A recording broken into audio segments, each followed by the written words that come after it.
ಈ ಒಂದು CAA ಕಾಯ್ದೆಯನ್ನು ಪಾಸ್ ಮಾಡಿ ಅವರು ಮತ್ತೆ ಈ ಧರ್ಮದ ಆಧಾರದಲ್ಲಿ ಜಾತಿ ಆಧಾರದಲ್ಲಿ ಜನರನ್ನು ಹೊಡಿಲಿಕ್ಕೆ ನೋಡ್ತಾ ಇದ್ದಾರೆ. ಹಿಂದುತ್ವದ ಒಂದು ಹಿಂಬಾಲಕರೇನಿದ್ದಾರೆ ಅವರ ತುಷ್ಟೀಕರಣದ ಒಂದು ಕೆಲಸ ಆಗಿದೆ. ನೀವು 2 ಕೋಟಿ ಉದ್ಯೋಗಗಳನ್ನು ಕೊಡ್ತಾ ಇದ್ದೀರಿ ಅಂತ ಹೇಳಿದ್ರಿ, ಆದರೆ ಆ 2 ಕೋಟಿ ಉದ್ಯೋಗಗಳು ಎಲ್ಲಿದ್ದಾವೆ?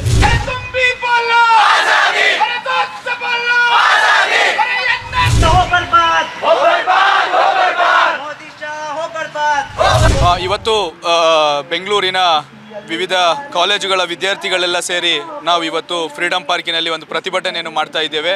ಈ ಪ್ರತಿಭಟನೆ CAA ವಿರುದ್ಧ ಒಂದು ಪ್ರತಿಭಟನೆ ಆಗಿದೆ.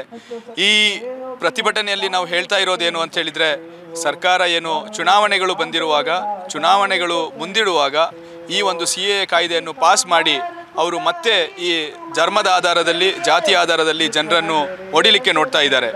ಏನು ನಾವು ಹೊರಗಿನಿಂದ ಬಂದವರಿಗೆ ನಾವು ಪೌರತ್ವವನ್ನು ಕೊಡ್ತೇವೆ ಅಂತೇಳಿ ಏನು ಸರ್ಕಾರ ಇವತ್ತು ಹೇಳ್ತಾ ಇದೆ, ಅದು ಯಾವ ರೀತಿಯಾಗಿದೆ ಅಂತ ಹೇಳಿದರೆ, ಕೇವಲ ಒಂದು ಧರ್ಮವನ್ನು ಹೊರಗಿಟ್ಟು ಉಳಿದವೆಲ್ಲರಿಗೂ ನಾವು ಪೌರತ್ವ ಕೊಡುತ್ತೇವೆ ಎನ್ನುವಂಥದ್ದೇನಿದೆ, ಇದು ಒಂದು ಹಿಂದುತ್ವದ ಒಂದು ಹಿಂಬಾಲಕರೇನಿದ್ದಾರೆ ಅವರ ತುಷ್ಟೀಕರಣದ ಒಂದು ಕೆಲಸ ಆಗಿದೆ. ಆ ತುಷ್ಟೀಕರಣದ ಹೆಸರಲ್ಲಿ ಸಂವಿಧಾನದ ಮೂಲ ಆಶಯವನ್ನು ಸರ್ಕಾರ ಮೂಲೆಗುಂಪು ಮಾಡ್ತಾ ಇದೆ.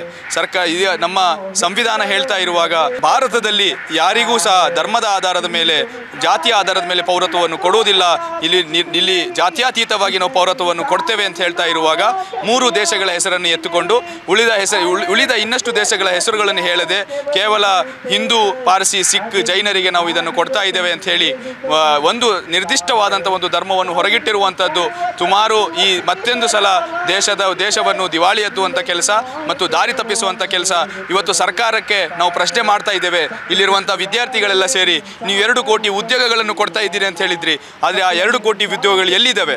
ನೀವು ಇವತ್ತು ಹಲವಾರು ಡೆವಲಪ್ಮೆಂಟಿನ ವಾದಗಳನ್ನೆಲ್ಲ ಪ್ರಾಮಿಸ್ಗಳನ್ನೆಲ್ಲ ನೀವು ಮಾಡಿದ್ರಿ.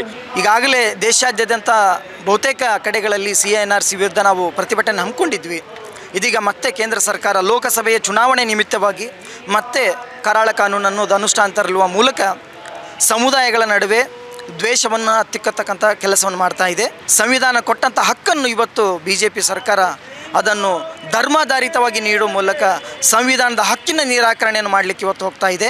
ಇದನ್ನು ಈ ದೇಶದ ಸಂವಿಧಾನವನ್ನು ಪ್ರೀತಿಸ್ತಕ್ಕಂಥ ಮತ್ತು ಸಂವಿಧಾನದ ಅಡಿಯಲ್ಲಿ ಭಾರತ ನಡಿಬೇಕಾಗಿತ್ತು, ಅದನ್ನು ಒಪ್ತಕ್ಕಂಥ ನಾವೆಲ್ಲರೂ ಕೂಡ ವಿರೋಧಿಸಬೇಕಾಗಿದೆ. ಕೇಂದ್ರ ಸರ್ಕಾರ ಮತ್ತೆ ಈ ನಾಡಿನಾದ್ಯಂತ ಜನರ ನಡುವೆ ದ್ವೇಷವನ್ನು ಹತ್ತಲಿಕ್ಕೆ ಕೆಲಸ ಮಾಡ್ತಾ ಇದೆ. ಇದನ್ನು ನಾವೆಲ್ಲ ವಿದ್ಯಾರ್ಥಿ ಸಂಘಟನೆಗಳು ವಿರೋಧಿಸ್ತಾ ಇದ್ದೇವೆ. ಇದರ ಜೊತೆಗೆ ಮತ್ತೆ ನಾವು ಈ ಒಂದು ದೇಶದ ಮೂಲ ಒಂದು ಆಶಯ ಏನಾಗಿತ್ತು, ಸಂವಿಧಾನದ ಒಂದು ಆಶಯ ಅಡಿಯಲ್ಲಿ ಸರ್ವ ಜನಾಂಗದ ಶಾಂತಿಯ ತೋಟವನ್ನು ಕಟ್ಟಬೇಕಂತಕ್ಕಂಥ ಒಂದು ಸಿದ್ಧಾಂತದ ಮೇಲೆ ನಾವೆಲ್ಲರೂ ಕೂಡ ಒಂದು ಬದ್ಧತೆ ಹೊಂದಿದವರಾಗಿದ್ದೇವೆ. ಈ ನಿಟ್ಟಿನಲ್ಲಿ ವಿದ್ಯಾರ್ಥಿ ಜನರ ಸೇರಿಕೊಂಡು ಇವತ್ತಿನ ಒಂದು ಪ್ರತಿಭಟನೆ ಆರ್ಗನೈಸ್ ಮಾಡಿದ್ದೇವೆ.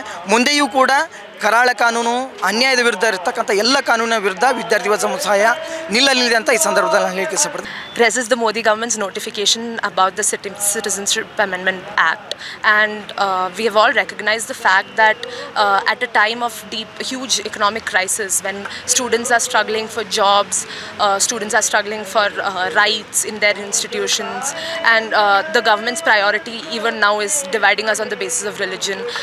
Their divisive Hindu-Muslim agenda is at the end of the day their priority, and us as students, we are angered by this, and we are here to resist the BJP government.